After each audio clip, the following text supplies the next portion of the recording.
Welcome to the Den, the Dark Entertainment Network. I'm the Gothic Rose, and this is the dark tale of the day. Hello, dear fiends of the Den. I am the Gothic Rose, and as you know, here at the Dark Entertainment Network, this is a channel where the news meets conspiracy theories. It makes babies in my brain, and it comes out my mouth. If you like this type of content, be sure to like, subscribe, and hit that bell. Yes, dear fiends of the den, there is more haunted history of Hollywood. Yesterday we talked a bit about the star system in Hollywood, something I think that Hollywood stars today are lacking with their direction. I believe they're trying to be both social media influencers and A-list celebrities at the same time. Today we are talking about the studio system, which was the backbone of Hollywood's golden age. Let's jump in. So, we have spoken about how most of the movies in the Gilded Age from 1908 to about 1915 were filmed on the East Coast. And as we know, a lot of filming is coming back to the East Coast, even going to Toronto. And then on the West Coast, it's going up north as far as Vancouver. And back in the Gilded Age, when everyone was breaking away from the Motion Pictures Patent Company, the MPPC, they went west and developed Hollywood. And by the 1920s, the star system, along with the studio system, were the backbone of Hollywood's golden age, and it shaped the industry, but it also exerted immense control over actors and filmmakers. So let's discuss if this is a good thing or a bad thing, and if we think Hollywood was better off in the golden age or now in the technology age.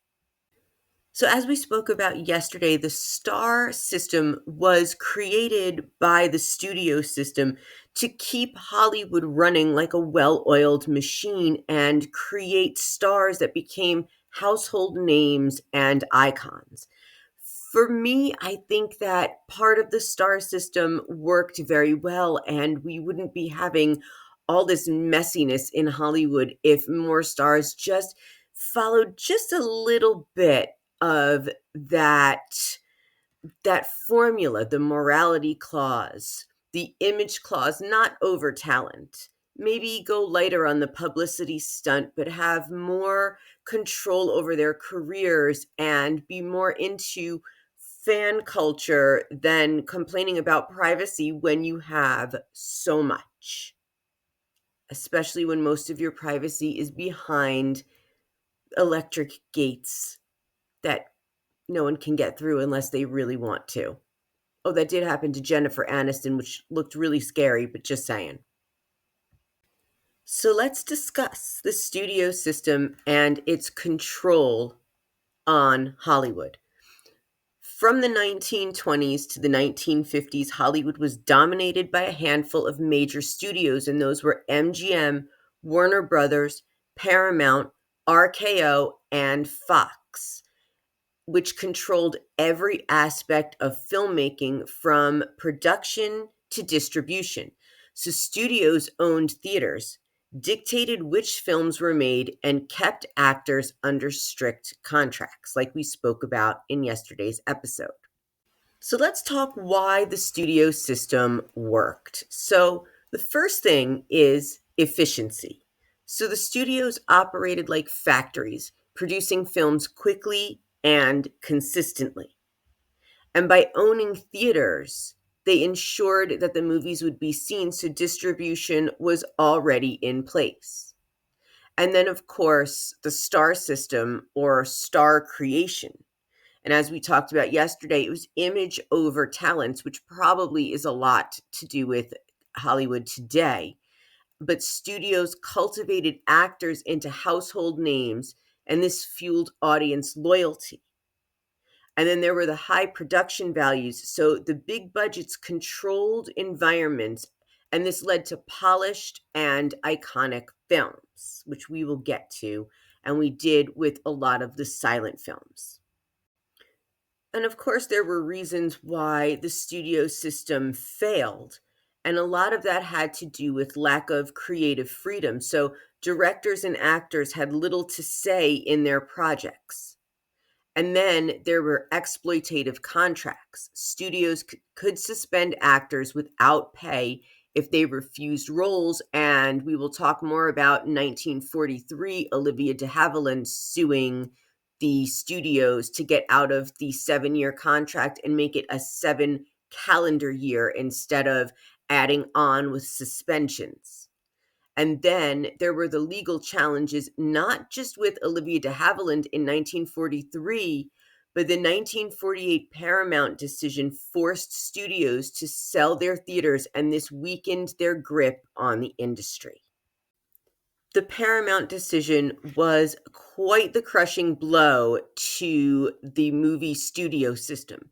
So in 1948, there was a landmark U.S. Supreme Court ruling that dismantled Hollywood's studio system by breaking up the monopolistic control the studios had over film production, distribution, and exhibition.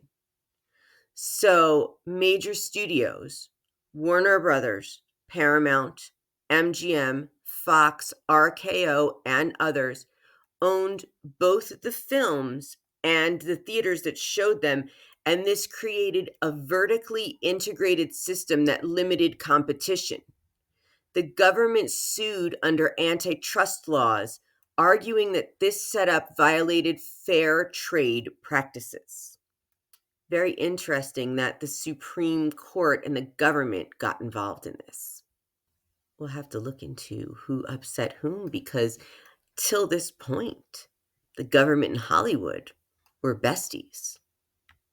Well, they used each other very well.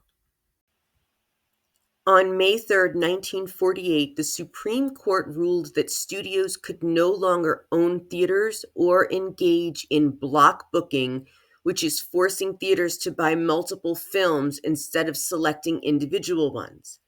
This decision forced studios to sell their theater chains, weakening their control over the industry. And this, of course, had a big impact on Hollywood. So this landmark decision, the Paramount decision, was the end of the studio system. They lost their guaranteed rights of distribution, and this led to more independent productions and the rise of independent filmmakers, directors, and producers gained more creative freedom. And this led to a shift in film styles. So the decline of factory style filmmaking led to more diverse storytelling. And with studios losing its power, TV became a dominant entertainment medium.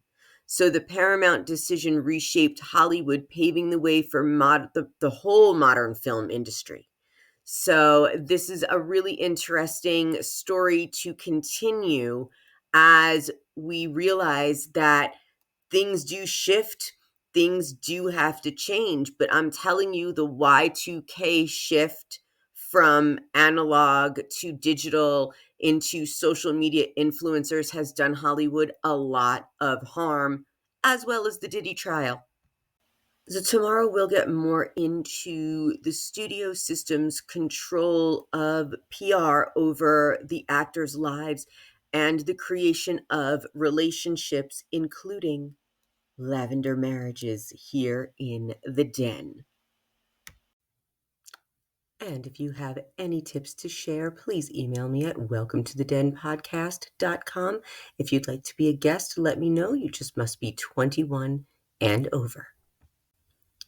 And my dear fiends of the Den, if you enjoy this content, please like, subscribe, and hit that bell. And thank you always for joining me here on the Dark Entertainment Network.